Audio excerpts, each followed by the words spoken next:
Shalom Bapak Ibu Saudara yang dikasihi Tuhan Yesus. Jika minggu yang lalu kita membahas tentang ruang yang gelap, ya itu sebuah kondisi jiwa yang seringkali kita tidak sadari bahwa jiwa kita di dalam suatu kegelapan yang membuat orang itu tidak bisa melihat terang Tuhan, tidak bisa melihat keinginan Tuhan, kehendak Tuhan. Nah, sekarang kita akan berbicara tentang keinginan untuk menjadi terang dengan subtopik transformasi itu membutuhkan proses. Banyak orang Kristen yang merasa dirinya baik, sudah melayani di gereja, aktif di gereja, tetapi tetap tertimpa masalah. Bahkan masalah yang dihadapi bisa sangat rumit, misalnya dikhianati pasangan hidup, atau ditinggal meninggal pasangan hidup, atau usahanya bangkrut, atau kena PHK, kehilangan pekerjaan karena perusahaannya tutup, dan sebagainya. Orang yang tidak mengenal kehendak Allah akan merasa frustasi berat saat menghadapi kondisi-kondisi yang saya sebutkan tadi. Dan malangnya banyak orang Kristen yang menjadi stres saat menghadapi ujian tersebut. Kenapa? Yang bersangkutan tidak mengenal siapa Allah dan apa yang dikehendaki Allah.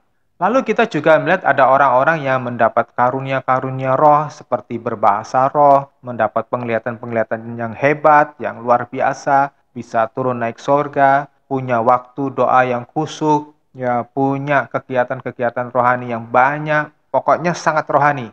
Tetapi kok karakternya buruk ya kalau kita semakin dekat atau semakin mengenal yang bersangkutan, kita bisa merasakan betapa buruk karakternya. Bahkan kadang-kadang lebih buruk daripada orang yang bukan Kristen. Ini ya luar biasa, aneh ya. Tentu ini kita mesti menyadari ada yang salah dengan orang-orang tersebut.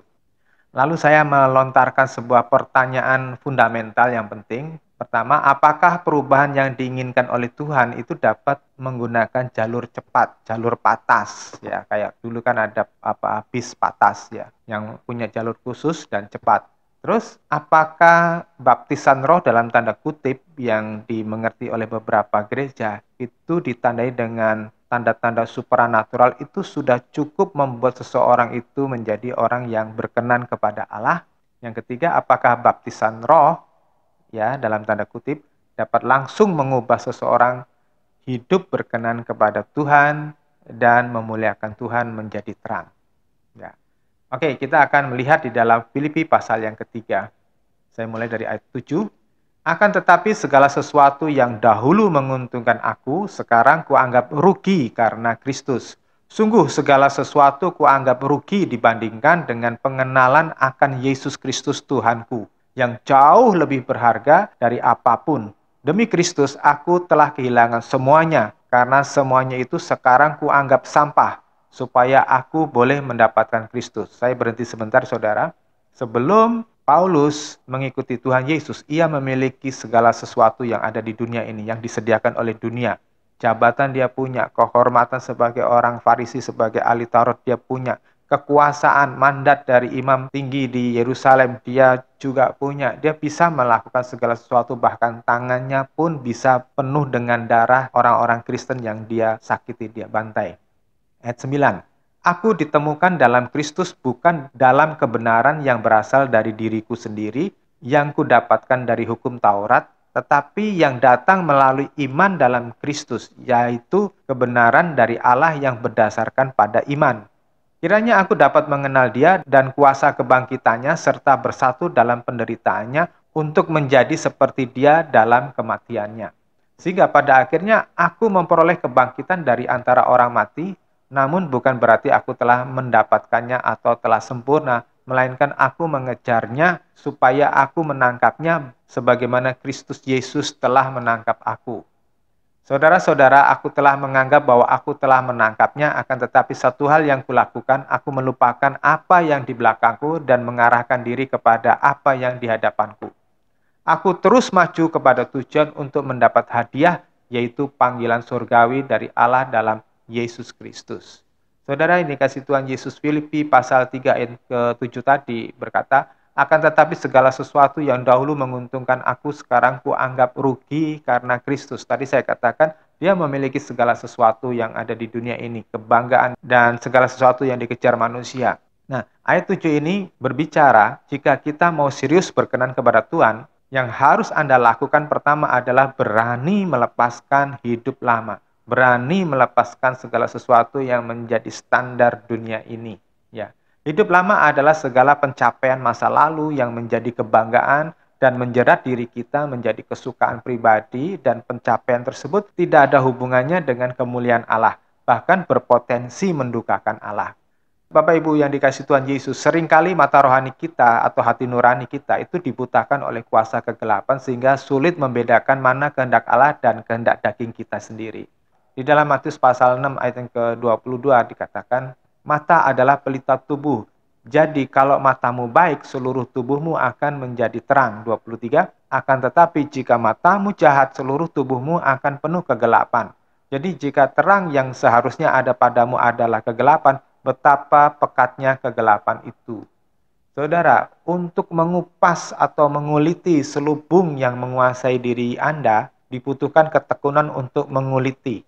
Saya berkali-kali mengingatkan bahwa banyak dari kita itu terselubungi tanpa sadar oleh ilah-ilah zaman ini. 2 Korintus pasal yang keempat ayat keempat. Karena apa? Kegelapan yang telah lama menguasai dan mengendalikan hati kita itu benar-benar tidak mudah mengusirnya. Dia menempel dengan keras, ya, menempel dengan kuat. Apalagi jika Anda sudah terlanjur menikmatinya selama bertahun-tahun.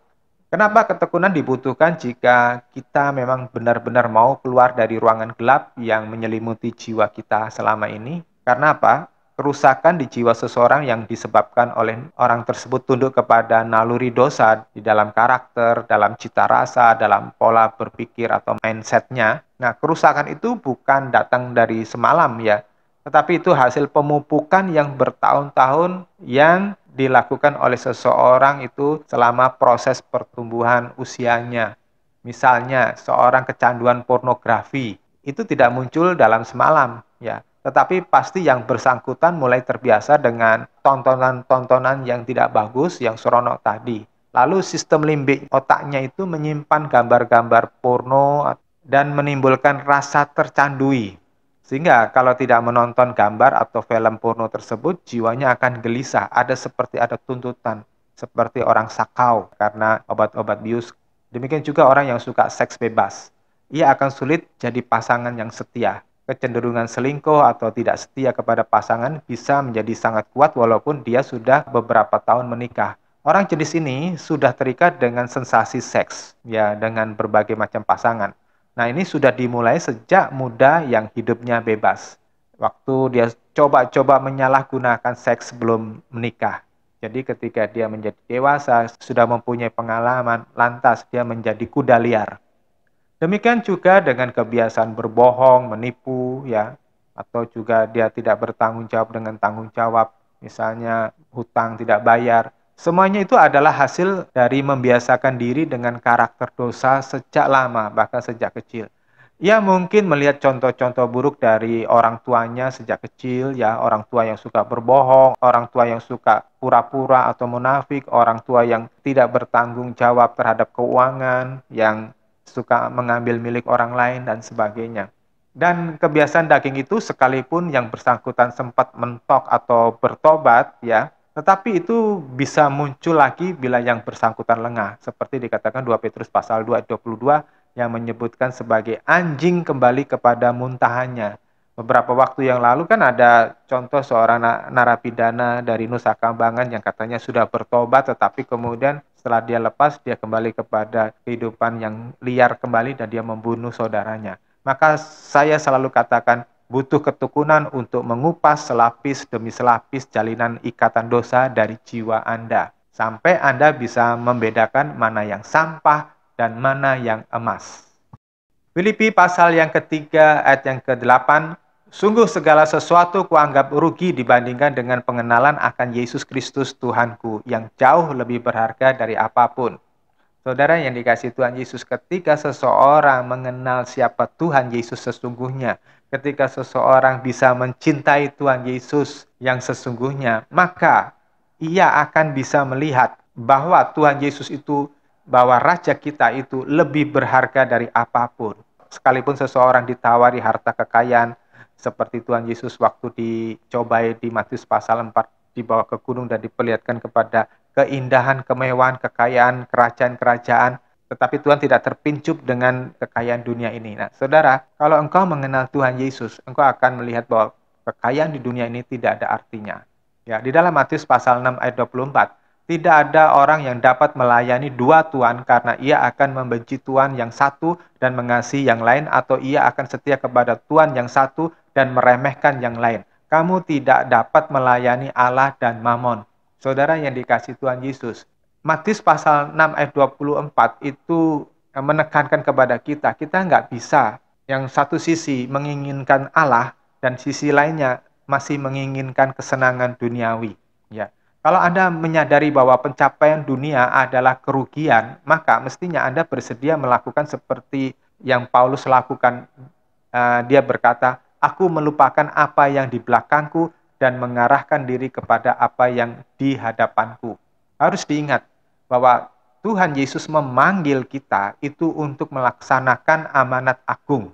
Ya, di dalam Matius pasal 28 ayat 19-20, Kisah pasal 1 ayat 8, saudara buka sendiri ya.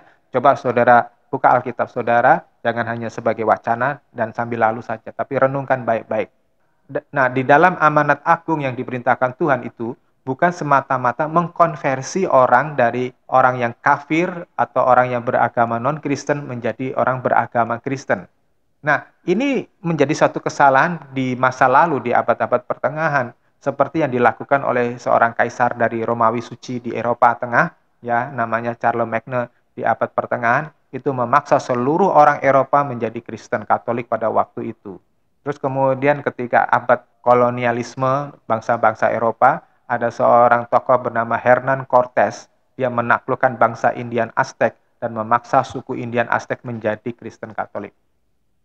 Tapi Tuhan mau umatnya itu bukan hanya sekedar menjadi beragama Kristen, tetapi umatnya menjadi serupa dengan beliau. Di dalam Matius 28 ayat 19-20, tadi saya sebutkan bahwa Tuhan menyuruh kita memuridkan orang lain. Dan tentunya kita juga harus mau dimuridkan oleh Tuhan sebelum kita memuridkan orang lain. Dan ini sama dengan menaklukkan sifat kebinatangan pada singa yang buas menjadi binatang yang jinak. Di dalam diri kita itu ada sifat kebinatangan yang buas.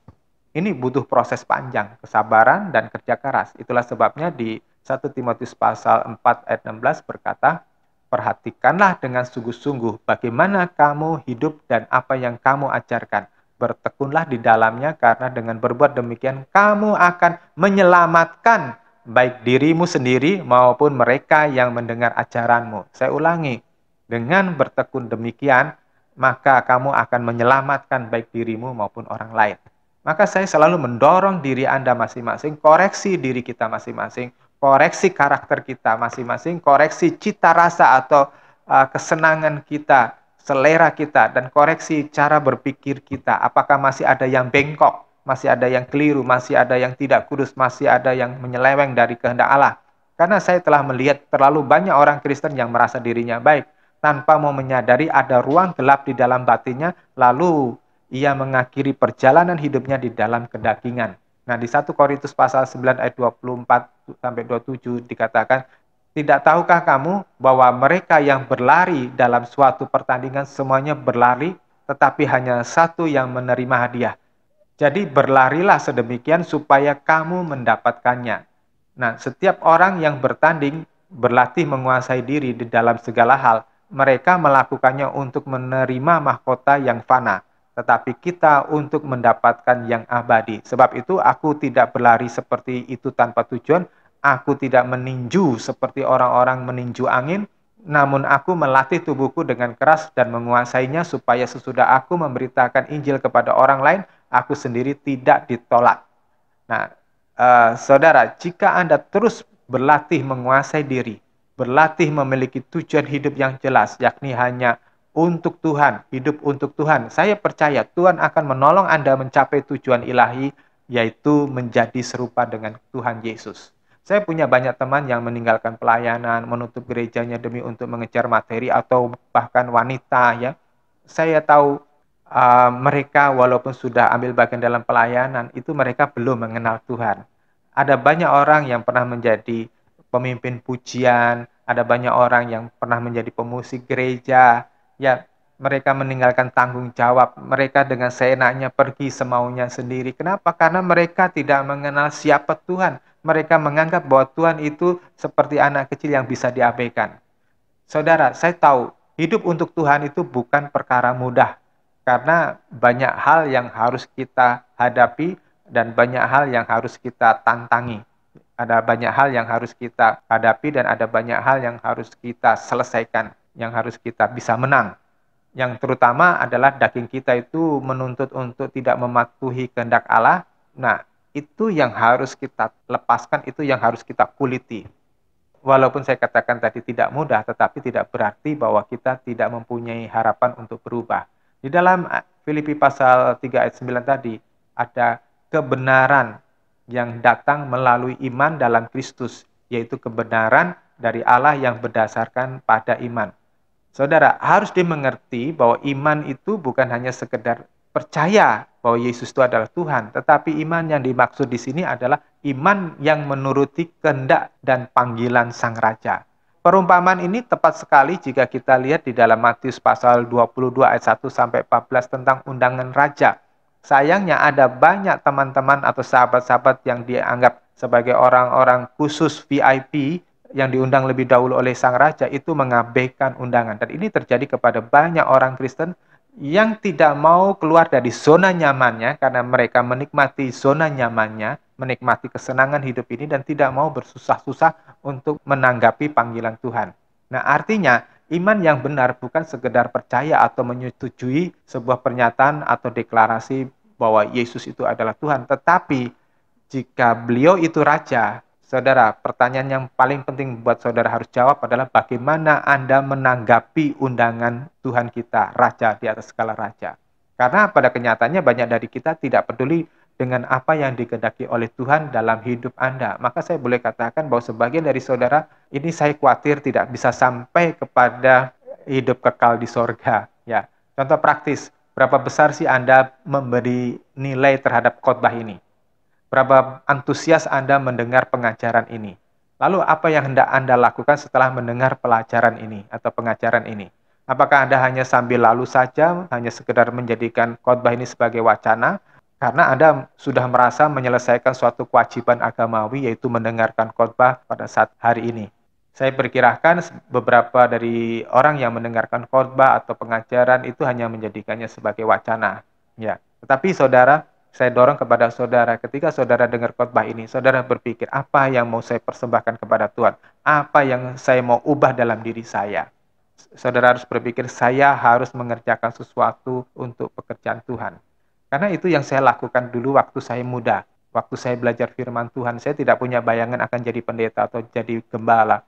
Tetapi waktu saya muda itu, ketika saya dengar firman Tuhan, saya tahu, ya, dalam pikiran saya sudah menangkap sesuatu, yaitu saya harus mengerjakan sesuatu untuk menyenangkan Bapakku di sorga. Amin.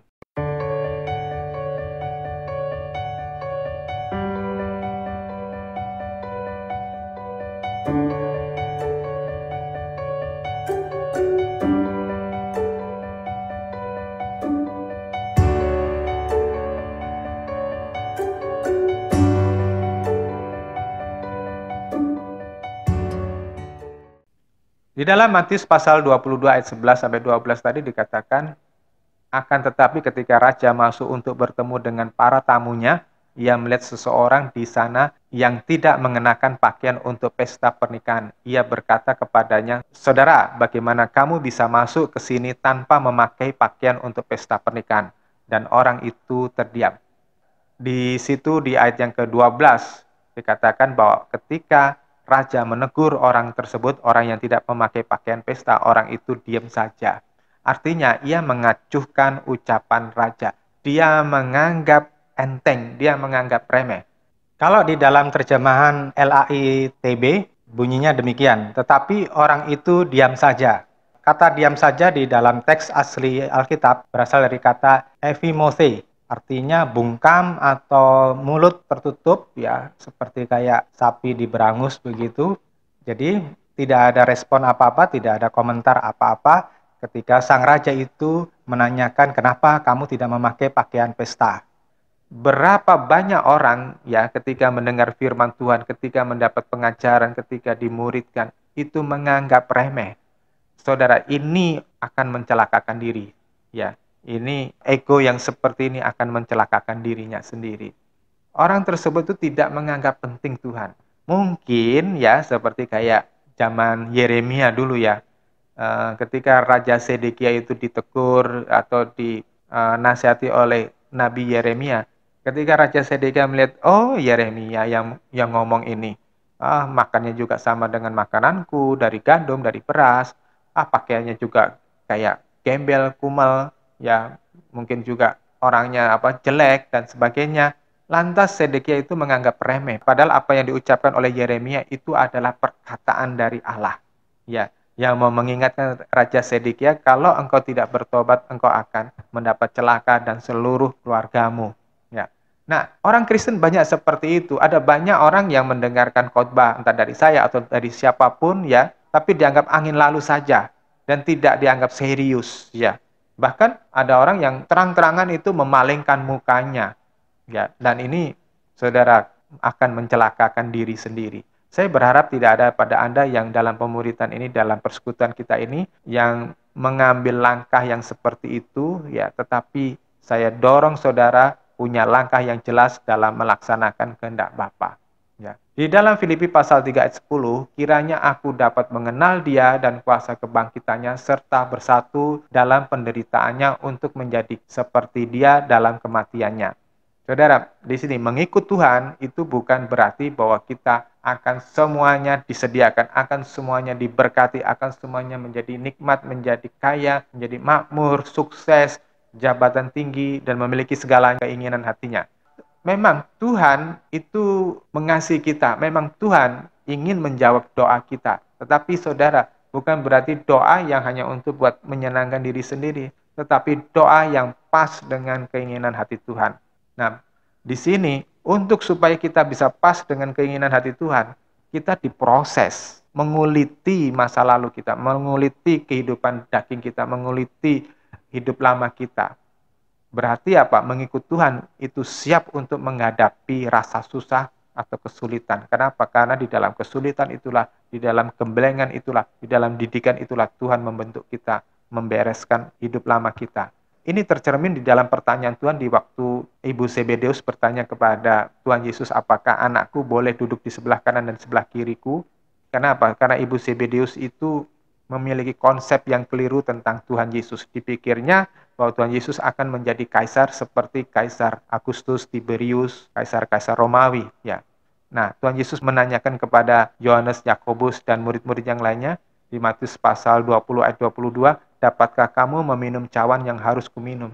Mereka tidak sadar bahwa cawan itu adalah cawan penderitaan. Jadi, ikut Tuhan itu berarti berani menjadi pelayan, berani menjadi hamba, berani menghadapi kesusahan. Seperti yang ditegaskan oleh Tuhan di dalam Matius 20 ayat 26 ayat 27, barang siapa ingin menjadi terbesar, dia harus menjadi hamba. Barang siapa ingin dihormati, dia harus menjadi budak, menjadi dulos. Nah, keberanian mau menjadi budaknya Tuhan, yaitu menuruti apa yang diingini oleh Tuhan, itu bukan yang kita ingini atau bukan yang kita pandang baik semata-mata, ya. Nah, tetapi kita harus bisa berani, enak atau tidak enak, suka atau tidak suka, kita mau menelan apa yang disampaikan oleh Tuhan, ya. Nah, orang yang sudah mencapai taraf seperti ini itu tidak pusing apakah dia kaya atau tidak, apakah dia sehat atau sakit, apakah dia punya pasangan atau tidak, apakah dia punya anak atau tidak, apakah dia punya pekerjaan yang mapan atau tidak. Karena apa? Hidupnya akan terfokus, terkonsentrasi kepada apa yang diingini oleh Tuhan. Amin. Maka Bapak Ibu Saudara yang dikasihi Tuhan Yesus, perhatikan apa yang dikatakan Paulus di dalam ayat yang ke-13-14, bahwa dia tidak menganggap telah menangkapnya. Dia terus belajar, berjuang untuk semakin mengenal Tuhan. Dia melupakan apa yang pernah menjadi prestasinya pada masa lalunya. Dia melupakan apa yang menjadi kebanggaannya pada masa lalunya dan mengarahkan dirinya kepada tujuan yang diingini oleh Tuhan. Dia maju terus berdasarkan dari tujuan yang telah diperlihatkan oleh Tuhan.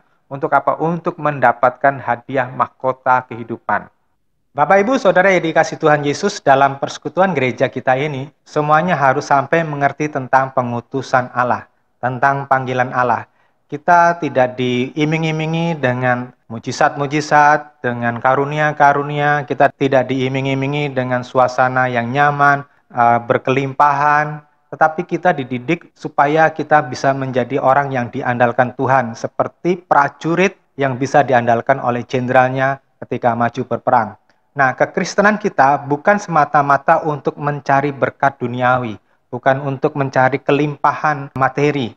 Kekristenan kita adalah pengutusan Tuhan, maka kita harus menyadari bahwa kita diutus untuk melayani jiwa-jiwa, bukan karena kita ini disuruh atau dijadwal di dalam jadwal gereja, tetapi harus keluar dari hati kita yang tulus untuk mengasihi jiwa-jiwa yang terhilang. Karena orang yang ingin masuk di dalam kerajaan surga harus sudah terlatih sejak kita masih ada di dunia ini mengalahkan keinginan daging, keinginan mata, dan keangkuhan hidup. Jiwanya tidak dibiarkan tunduk kepada naluri dosa. Nah, kehendak bebasnya itu sudah terlatih dikendalikan hanya untuk kepentingan Allah. Karena yang bersangkutan telah mampu mengembangkan pikirannya selaras dengan pikiran Kristus, seperti di dalam Filipi pasal yang kedua ayat yang kelima, Kolose pasal 3 ayat yang ke-1 dan kedua. Nah, kunci keberhasilannya dalam perjuangan ini ada pada ayat yang ke-13 dan ayat 14 dalam Filipi pasal 3 tadi. Saudara-saudaraku, aku tidak menganggap bahwa aku telah menangkapnya. Akan tetapi satu hal yang kulakukan, aku melupakan apa yang di belakangku dan mengarahkan diri kepada apa yang ada di hadapanku. Aku terus maju kepada tujuan untuk mendapat hadiah, yaitu panggilan surgawi dari Allah dalam Yesus Kristus. Bapak, Ibu, Saudara, saat kita berkomitmen mau memuaskan hati Bapa Surgawi dengan mengerjakan firman Tuhan, kita membutuhkan ketekunan untuk terus berubah dari waktu ke waktu, merubah diri manusia lama kita menjadi seperti Kristus. Dengan demikian orang-orang di sekitar kita akan melihat perubahan kita, perubahan menuju menjadi sempurna seperti Kristus. Saya tahu ada banyak kesusahan yang kita alami. Sebagian besar dari Anda mengalami kesulitan ekonomi. Ibaratnya setiap hari Anda harus mengais-ngais remah-remah rezeki. Ada janda-janda di tempat kita yang harus berjuang keras untuk menghidupi anak-anaknya. Ada keluarga-keluarga muda yang para suaminya tidak mampu menghasilkan penghasilan yang layak atau yang kurang produktif. Bahkan ada suami-suami yang nakal, yang semaunya sendiri, dan tidak takut sama Tuhan. Saya tahu banyak kesulitan dan penderitaan yang dialami oleh jemaat di tempat ini. Itulah sebabnya saya tidak mau membebani Bapak Ibu Saudara lebih lagi untuk pembiayaan operasi pelayanan di tempat ini maupun untuk biaya pembangunan gedung gereja ini. Sehingga saya tidak pernah pusing kapan rumah ibadah kita ini selesai, dan saya tidak pernah malu untuk kita mengumpulkan barang-barang bekas atau rongsokan ya yang saya bawa kadang-kadang dari mantu saya kumpulkan untuk kita jual ya. Tapi bagi saya yang terpenting adalah Anda semuanya segera keluar dari kamar gelap seperti yang saya jelaskan minggu lalu, dan yang terpenting adalah Anda bisa bangkit dari kubangan hidup lama. Oleh sebab itu, izinkan saya mendidik saudara-saudara. Jangan tersinggung sebab saya mau melatih Anda seperti ala militer. Harapan saya pada Anda adalah sampai Anda dapat mengerti apa yang dikehendaki Bapa dalam hidup Anda masing-masing, dan Anda mempunyai kemauan untuk mengalami perubahan yang besar dalam karakter, dalam cita rasa, dalam pola berpikir yang tidak tepat, yang belum berkenan kepada Bapa. Dan jika Anda mengerti firman dari 1 Korintus pasal 9 ayat 27, aku melatih tubuhku dan menguasai supaya sesudah memberitakan Injil, jangan aku sendiri ditolak. Saudara, ayat ini ingin mengingatkan kepada kita ada potensi besar ditolak oleh Tuhan bagi orang-orang yang enggan keluar dari kamar gelapnya. Di dalam Ibrani pasal 10 itu jelas sekali mulai dari ayat 37 sampai dengan 39. Sebab tidak lama lagi ia yang sedang datang akan tiba dan tak akan menunda, namun orangku yang benar akan hidup oleh iman, dan jika ia mundur ketakutan maka jiwaku tak akan berkenan kepadanya. Kita bukanlah orang-orang yang mundur kepada kebinasaan, melainkan orang-orang yang beriman kepada pemeliharaan jiwa. Bapak Ibu, di dalam LAITB dikatakan bukanlah orang-orang yang mengundurkan diri dan binasa. Jadi perhatikan baik-baik tulisan yang saya beri warna kuning, orang-orang yang undur atau mengundurkan diri kepada kebinasaan. Frase mengundurkan diri kepada kebinasaan itu berasal dari teks aslinya hypostoles eis apoleian. Artinya hypostoles adalah apostasi atau kemurtatan atau mundur. Jadi di sini penulis Ibrani ingin mengingatkan kepada orang-orang yang bukan hanya sekedar murtad atau tinggalkan kekristenan memeluk agama yang lainnya, tetapi orang-orang yang mundur dari panggilan surgawi. Dan orang-orang yang mundur dari panggilan Allah ini itu sebetulnya dikatakan di sini mengundurkan diri kepada kebinasaan. Eis apoleian, artinya apoleian itu adalah destruction, perish, waste, ya, mengalami kehancuran, mengalami kekacauan, dan bahkan menjadi sampah, ya, menjadi sesuatu yang tidak bermanfaat, tidak berguna, tidak ada semaraknya. Nah, saudara, orang-orang yang menolak panggilan Tuhan, orang-orang yang mundur dari pengutusan Tuhan, orang-orang itu akan menjadi sampah di neraka. Nah, oleh sebab itu saudara, mumpung kita masih punya kesempatan berubah dan memperbaiki diri, saya mengajak Anda, mari kita tinggalkan beban dan dosa, mari kita lawan dan matikan keinginan daging, mata, dan keangkuhan hidup. Mari arahkan tujuan hidup kita hanya untuk perkara yang diinginkan Tuhan. Oleh sebab itu, cepatlah keluar dari ruang gelap yang menyelimutimu selama ini. Karena saya telah melihat ada banyak orang yang tidak bisa lagi berubah karena mereka membiarkan karakter dosa, cita rasa yang najis, dan pola berpikir yang keliru menguasai hidup mereka sejak muda. Saya bisa melihat dari tatapan mata orang itu, apakah orang itu memiliki mata yang tajam kepada Tuhan atau matanya kosong. Dan saudara yang dikasihi Tuhan Yesus, orang-orang yang seperti ini adalah pria dan wanita yang menjadi orang-orang yang keras hatinya dan sulit mengerti kehendak Tuhan. Dan saya sudah menemukan banyak orang yang akhirnya mereka akan mengakhiri hidup ini di dalam kedagingan. Dan saya melihat murka Allah di ujung jalan hidup mereka. Nasihat saya jangan tunda-tunda, nasihat saya jangan berlambat-lambat sebelum penyesalan menimpa Anda. Sekali Anda terlambat, penyesalan tiada akhir akan menimpa Anda. Demi hidup Anda dan masa depan anak-anak Anda, jangan tunda untuk berubah. Filipi pasal 3 ayat 13 tadi mengatakan, aku tidak menganggap bahwa aku telah menangkapnya. Jangan merasa puas dengan kondisimu yang sekarang ini. Jangan merasa puas seakan-akan engkau sudah mencapai tingkat rohani yang tinggi. Tetapi ingat nasihat Paulus, akan tetapi satu hal yang kulakukan, aku melupakan apa yang di belakangku dan mengarahkan diri kepada apa yang di hadapanku.